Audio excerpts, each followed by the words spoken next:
और लेकिन ये सही है कि विकास कार्य वैज्ञानिक तरीके से हों। और ये कत्यूरी वंश के राजाओं की राजधानी भी रही।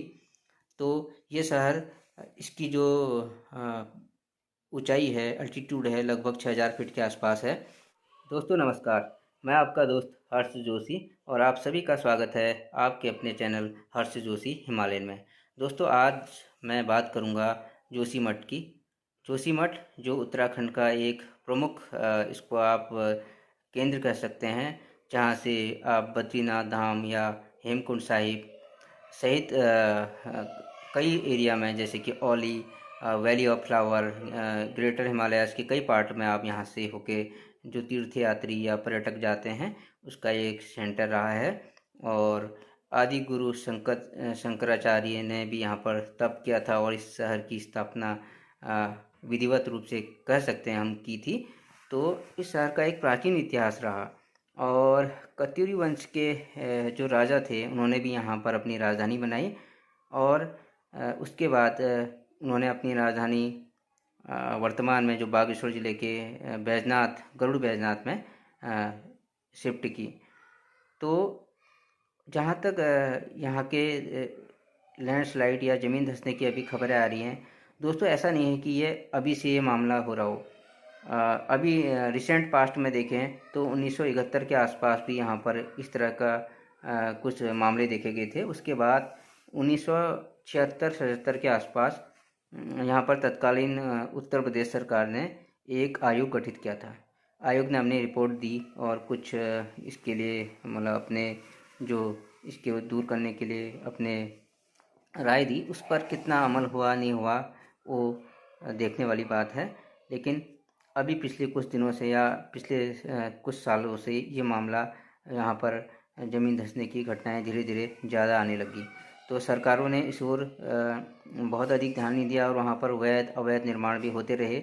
इसके अलावा सबसे बड़ी बात वहाँ पर अब इसको आप विकास कार्य भी कर सकते हैं, लेकिन जो बांध वगैरह हैं और टनल्स हैं वो भी बनाए गए उसके आसपास। तो अभी वहाँ पर कई जगह पर पानी निकल रहा है। तो कुछ लोग कह रहे हैं कि वो एनटीपीसी का टनल्स का पानी है। खैर ये अभी बाकी आगे की रिपोर्टों में आएगा। मीडिया रिपोर्ट्स के अनुसार वहाँ पर स्थिति काफ़ी चिंताजनक दिख रही है। तो आइए इसको ये हम उत्तराखंड के मैप के ज़रिए थोड़ा समझते हैं। ये है अपने उत्तराखंड का मैप और अपना उत्तराखंड जैसा कि आप सभी को विदित ही है, लगभग इसका 90% भी कह सकते हैं, 88% के आसपास एरिया हिमालयाज़ में है। तो इसमें देखिए उत्तरकाशी, चमोली, बागेश्वर, पिथौरागढ़ और रुद्रप्रयाग ये ज़िले जो हैं ग्रेटर हिमालयाज़ में इनका बहुत सारा पार्ट है, यानी कि ग्रेटर हिमालयाज़ इस पार्ट में आता है। और बाकी ज़िले जो हैं ये लोअर हिमालयाज़ में आते हैं। और हरिद्वार और नैनीताल का कुछ पार्ट जो है, चंपावत का भी शायद कुछ, ये शिवालिक रेंज यानी कि फुटिल्स शिवालिक रेंज और उसके बाद तराई भाबर का एरिया आता है थोड़ा बहुत। इसमें से उधम सिंह नगर को आप विशुद्ध मैदानी ज़िला कह सकते हैं। तराई मैदानी नहीं, तराई ज़िला, गंगा के मैदान में नहीं आता है, ये तराई में आता है। और हरिद्वार इसमें गंगा का थोड़ा सा मैदानी पार्ट, बाकी ये भी तराई का एरिया, ज़्यादातर ये गंगा के मैदान में पड़ता है। और इसमें कुछ शिवालिक रेंज भी आता है। तो जो हमारा गेटवे ऑफ हिमालयाज ऋषिकेश हरिद्वार को भी कहा जाता है। और वैसे देखा जाए तो रामनगर, हल्द्वानी, काठगोदाम, टनकपुर, खटीमा ये एरिया भी गेटवे ऑफ हिमालयाज हैं। और जो अभी चर्चा का विषय है जोशीमठ। जोशीमठ इसको आप एक प्रकार से गेटवे ऑफ ग्रेटर हिमालयाज कर सकते हैं, क्योंकि गेटवे ऑफ हिमालयाज तो ऋषिकेश हुआ। और जैसा मैंने कहा ये ग्रेटर हिमालयाज ऊपर वाला पार्ट, इसमें ये बागेश्वर में कभी कुछ पार्ट आता है ग्रेटर हिमालयाज में। अभी जो जोशीमठ शहर है ये, जैसा मैंने कहा, इसमें भूस्खलन बहुत समय से हो रहा था, लेकिन यहाँ पर अवैध निर्माण होते रहे। और सबसे बड़ी बात, बिना परीक्षण के कई तरह की योजनाओं को कैसे पास कर दिया गया, ये भी एक जांच का विषय होना चाहिए। क्योंकि जो भी टनल बनाई जाती है या जो भी ऐसे निर्माण कार्य होते हैं उसमें तो पूरी तरह से सॉइल टेस्ट वगैरह और कई तरह की तकनीक का इस्तेमाल किया जाता है।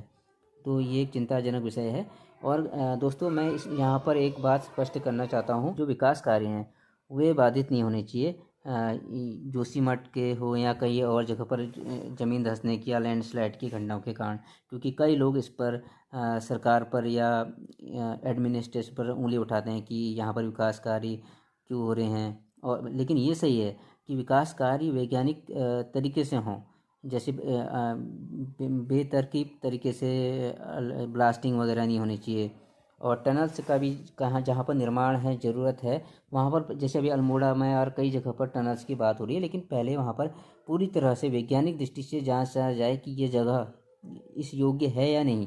जैसे जोशीमठ है, यहाँ पर एनटीपीसी की टनल्स वगैरह डैम वगैरह बनाए गए हैं, तो वहाँ पर जो पानी निकला है, कई लोग कह रहे हैं कि मीडिया रिपोर्ट्स में आया है कि वहाँ का पानी है, तो ये अगर ऐसा है तो वह काफ़ी चिंताजनक है।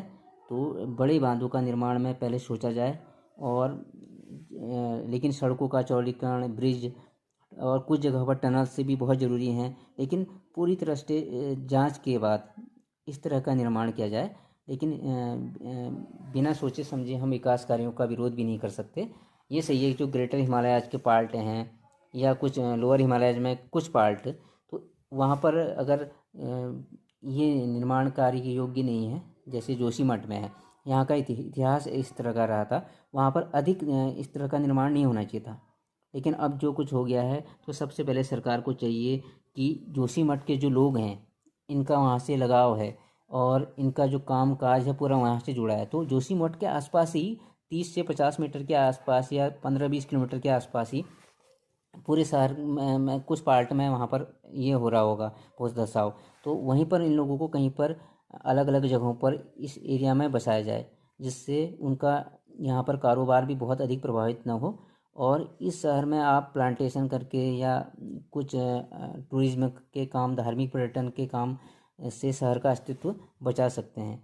और वहाँ के जो शहरवासी हैं वो आसपास ही रहेंगे, अपना काम वहाँ से देख सकते हैं, और जोशीमठ शहर का इससे अस्तित्व भी बचा रहेगा। हाँ, तो दोस्तों मैं बात कर रहा था हिमालयाज की। हिमालयाज में जो जोशीमठ का एरिया है, ये जोन 5 में आता है अगर भूकंप की दृष्टि से देखा जाए, और वैसे तो पूरा उत्तराखंड ही जोन 4 में है, तो अति संवेदनशील और संवेदनशील इलाका है। तो इसलिए सिर्फ यहाँ पर जो भी निर्माण है उनमें वैज्ञानिक दृष्टि से किए जाएँ और गुणवत्ता का ध्यान दिया जाए। लेकिन सिर्फ ये कह देना कि निर्माण ना हो, ये भी सही नहीं है, क्योंकि विकास कार्य भी बहुत ज़रूरी हैं। तो दोस्तों, जोशीमठ, जिसका एक नाम ज्योति मठ भी है, इसको जैसा मैंने बताया आदि गुरु शंकराचार्य जी ने इसका यहाँ पर अपना तपस्या की थी, या इसको एक प्रकार से इसको बसाया था। धीरे धीरे यहाँ पर शहर का निर्माण हुआ, और ये कतुरी वंश के राजाओं की राजधानी भी रही। तो ये शहर, इसकी जो ऊंचाई है, अल्टीट्यूड है, लगभग 6000 फीट के आसपास है।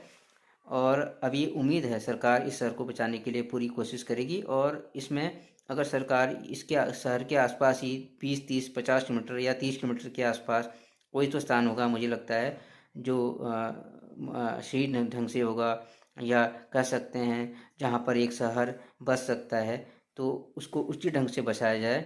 और इस शहर के पास में ही वो शहर होगा, तो जोशीमठ ही से अटैच रहेगा, तो जोशीमठ का भी अस्तित्व बचा रहेगा, और इन लोगों का कारोबार भी अधिक प्रभावित नहीं होगा, क्योंकि जोशीमठ जो है, यहाँ के लोगों का धार्मिक पर्यटन या साहसिक पर्यटन, टूरिज्म से ये लोग जुड़े हुए हैं। तो अन्यत्र बस अगर ये शिफ्ट होते हैं, इन पर कारोबार का भी संकट पैदा हो सकता है। तो अगर जोशीमठ से ही 20-30 किलोमीटर, 10 किलोमीटर दूर में कोई एरिया में अगर ये लोग रहेंगे, तो यहाँ से ये अपना कारोबार चला सकते हैं, और जोशीमठ का भी अस्तित्व बचा रहेगा। और ये अभी जो शहर में शिफ्ट करने के, वहाँ तो उचित देख रेख जरूरी है ही। जो ये पुराना शहर है, इसको यहाँ पर से जो भवन है, यहाँ से अगर सभी लोगों को शिफ्ट करने की ज़रूरत दिख रही है, जैसा मीडिया रिपोर्ट्स में आया है, तो वहाँ पर लोगों को बगीचे और प्लांटेशन किया जाए और ड्रेनेज सिस्टम उचित किया जाए, तो ये शहर टूरिज्म का, ये एरिया टूरिज्म के लिए बहुत काम करेगा, और इस तरह से जोशीमठ का अस्तित्व बच सकता है। इसमें खर्चा तो सरकार का या मतलब लोगों का काफ़ी होगा, लेकिन इससे एक शहर का हमारा जो इतिहास है वो तो बचा रहेगा। तो दोस्तों आपकी इस विषय में क्या राय है, और विकास कार्य इससे प्रभावित ना हो, मेरा ऐसा मानना है। तो आप लोग अपनी राय ज़रूर दें। और दोस्तों फ़िलहाल इस वीडियो को मैं यहीं पर समाप्त करता हूँ, मिलता हूँ आपसे नेक्स्ट वीडियो में। और तब तक के लिए अपने दोस्त को आज्ञा दें। नमस्कार।